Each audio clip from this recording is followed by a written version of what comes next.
اعوذ باللہ من الشیطان الرجیم بسم اللہ الرحمن الرحیم۔ ڈیلی وظائف نیٹ ورک کے پیارے دوستو، السلام علیکم ورحمۃ اللہ وبرکاتہ۔ اللہم صلی علی محمد وعلی آل محمد کما صلیت علی ابراہیم وعلی آل ابراہیم انک حمید مجید۔ اللہم بارک علی محمد وعلی آل محمد کما بارکت علی ابراہیم وعلی آل ابراہیم انک حمید مجید۔ میرے دوستوں، میرے بھائیوں اور میری بہنوں، رمضان المبارک کا مہینہ جاری و ساری ہے، اور رمضان المبارک کا پہلا عشرہ جسے رحمت کا عشرہ کہا جاتا ہے، وہ عشرہ ختم ہو چکا ہے۔ اب رمضان المبارک کا دوسرا عشرہ شروع ہو چکا ہے، جسے مغفرت کا عشرہ کہا جاتا ہے، اور اللہ رب العزت سے دعا ہے کہ اللہ پاک اس عشرے میں زیادہ سے زیادہ ہمیں استغفار اور توبہ کرنے کی توفیق عطا فرمائے، آمین۔ میرے بھائیوں اور میری بہنوں، آج میں آپ کے ساتھ 13، 14 اور 15 رمضان المبارک کے دن کا ایک بہت ہی مجرب اور بہت ہی طاقتور وظیفہ شیئر کروں گا، لیکن آپ نے ہر دن علیحدہ علیحدہ عمل کرنا ہے۔ پوری تفصیل آپ کو بتاؤں گا، اس لیے آپ سے گزارش ہے کہ پوری ویڈیو کو آخر تک ضرور دیکھیں۔ میرے بھائیوں اور میری بہنوں، نبی کریم صلی اللہ تعالیٰ علیہ وآلہ وسلم کا فرمان عالی شان ہے کہ رمضان المبارک میں ہر نیکی کا اجر 70 گنا بڑھا دیا جاتا ہے، اور جب آپ رمضان المبارک میں کوئی وظیفہ پڑھیں گے تو اس کی طاقت 70 گنا بڑھ جائے گی۔ اس کا فائدہ بھی آپ کو بہت جلد ہونا شروع ہو جائے گا، اور اللہ رب العزت کی رحمت آپ پر موسلا دھار بارش کی طرح برسنا شروع ہو جائے گی۔ میرے بھائیوں اور میری بہنوں، جو عمل میں آپ کو بتاؤں گا، اس کے اتنے زیادہ فائدے ہوں گے، اللہ تعالیٰ دنیاوی نعمتوں سے بھی آپ کو نوازے گا اور آخرت کی نعمتوں سے بھی نوازے گا۔ اس سے پہلے ہمارے چینل کو سبسکرائب کیجئے اور بیل آئیکن کو پریس کیجئے تاکہ نئے آنے والی ویڈیو کا نوٹیفیکیشن آپ کو سب سے پہلے مل جائے۔ اب عمل کرنے کا طریقہ کار اچھی طرح سمجھ لیں۔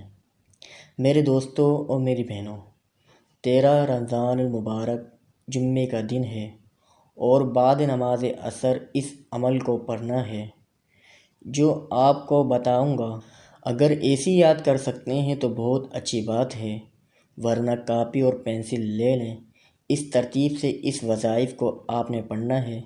13 رمضان المبارک کے دن آپ نے نماز عصر سے لے کر نماز مغرب سے پہلے اس عمل کو پڑھنا ہے۔ اس میں یہ بھی کوئی شرط نہیں کہ آپ نے یکسوئی ہو کر اسے پڑھنا ہے، آپ چلتے پھرتے اٹھتے بیٹھتے اس وظیفے کو پڑھ سکتے ہیں۔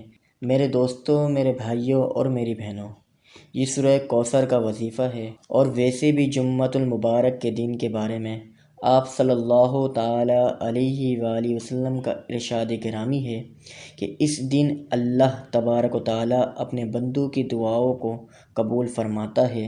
اور پھر حضور پر نور صلی اللہ تعالیٰ علیہ وآلہ وسلم کا ارشاد گرامی ہے کہ اللہ تبارک و تعالیٰ نے اس دن ایک ایسی پر نور پر وقت گھڑی رکھی ہے جس وقت میں دعائیں قبول ہوتی ہیں، اور بہت سے بزرگان دین نے بتایا کہ وہ وقت نماز عصر کے بعد کا وقت ہے۔ اس لیے آپ سے گزارش ہے کہ اس وظیفے کو آپ نے عصر کے بعد پڑھنا ہے۔ تو میرے دوستوں اور میرے بھائیوں اور میری بہنوں، آپ نے 13 رمضان المبارک کو نماز عصر کے بعد سب سے پہلے نبی کریم صلی اللہ تعالیٰ علیہ وآلہ وسلم کی ذات اقدس پر ایک مرتبہ درود شریف کا تحفہ بھیجنا ہے اور اس کا ورد کرنا ہے۔ اس کے بعد آپ نے سورہ کوثر 41 یعنی 41 مرتبہ سورہ کوثر کی تلاوت کرنی ہے۔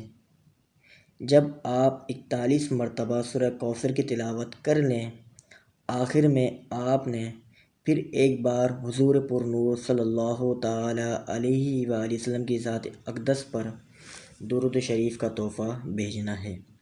اس کے بعد دونوں ہاتھوں کو اٹھا کر اللہ تعالیٰ کے حضور محبت اور شفقت سے دعا کرنی ہے۔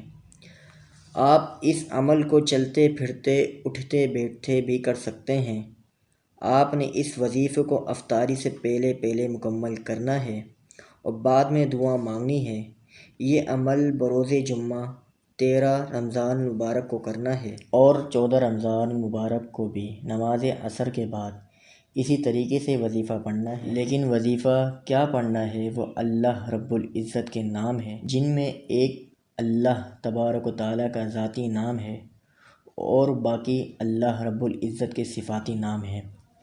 اللہ تبارک و تعالیٰ کے ان ناموں کو اچھی طرح سن لیں اور سمجھ لیں۔ یا اللہ، یا وہاب، یا غنی، یا رزاق، یا سلام، یہ اللہ رب العزت کے نام ہیں اور آپ نے ان ناموں کو پڑھنا ہے اور آپ نے ایک تسبیح اپنے ہاتھ میں لینی ہے۔ پہلے نبی کریم صلی اللہ تعالیٰ علیہ وآلہ وسلم کی ذات اقدس پر ایک مرتبہ درود شریف کا نذرانہ پیش کرنا ہے، پھر تسبیح کے پہلے دانے پر اسی طریقے سے یا اللہ، یا وہاب، یا غنی، یا رزاق، یا سلام پڑھنا ہے، پھر اسی طریقے سے دوسرے دانے پر پڑھنا ہے، پھر تیسرے دانے پر پڑھنا ہے، اسی طریقے سے مکمل تسبیح پڑھیے اور آخر میں نبی کریم صلی اللہ تعالیٰ علیہ وآلہ وسلم کی ذات اقدس پر درود پاک کا تحفہ نذرانہ پیش کیجیے۔ پھر اس کے بعد دونوں ہاتھوں کو اٹھا کر اللہ تبارک و تعالیٰ کی شان میں محبت اور شفقت سے دعا مانگیے۔ یہ وظیفہ 14 رمضان المبارک بروز ہفتہ بعد نماز عصر کے بعد کرنا ہے اور اس وظیفے کو چلتے پھرتے اٹھتے بیٹھتے بھی کر سکتے ہیں۔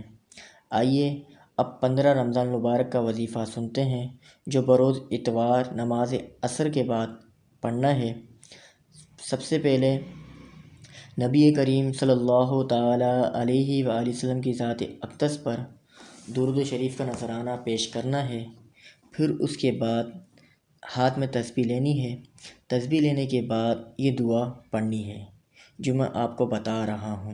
یا حی یا قیوم برحمتک استغیث لا الہ الا انت سبحانک انی کنت من الظالمین لا حول ولا قوة الا باللہ۔ پھر اسی طریقے سے دوسرے دانے پر پڑھنا ہے، پھر تیسرے دانے پر پڑھنا ہے، اسی طریقے سے مکمل تسبیح پڑھیے۔ پھر نبی کریم صلی اللہ تعالیٰ علیہ وآلہ وسلم کی ذات اقدس پر درود شریف کا نذرانہ پیش کرنا ہے، پھر اس کے بعد اللہ تبارک و تعالیٰ سے محبت اور شفقت کے ساتھ دعا مانگیے۔ اس سے فائدہ یہ ہوگا کہ آپ کی تمام دعائیں قبول ہوں گی، آپ کی ہر حاجت پوری ہوگی، آپ کی پریشانیاں بھی دور ہوں گی، آپ کی اولاد بھی نیک ہو جائے گی۔ اگر آپ بے اولاد ہیں، اللہ پاک آپ کو اولاد سے نواز دے گا اور آپ پر اپنی رحمتیں اور اپنی نعمتیں نازل فرمائے گا اور اس سے یہ برکت بھی ہوگی۔ اللہ تبارک و تعالیٰ دنیا میں آپ کو اپنی نعمت سے نوازے گا اور آخرت میں بھی اپنی نعمت سے نوازے گا اور آپ کے گھروں پر اپنی رحمتیں نازل فرمائے گا۔ یا اللہ ہم سب کو 13، 14، 15 رمضان المبارک میں یہ وظیفہ پڑھنے کی سعادت عطا فرمائے۔ ثواب کی نیت سے، صدقے کی نیت سے اپنے دوستوں کے ساتھ، اپنے رشتہ دار، اپنے عزیز و اقارب کے ساتھ یہ ویڈیو شیئر بھی کیجیے۔ اللہ پاک ہم سب کو اپنے حفظ و ایمان میں رکھیں۔ جزاک اللہ خیرا۔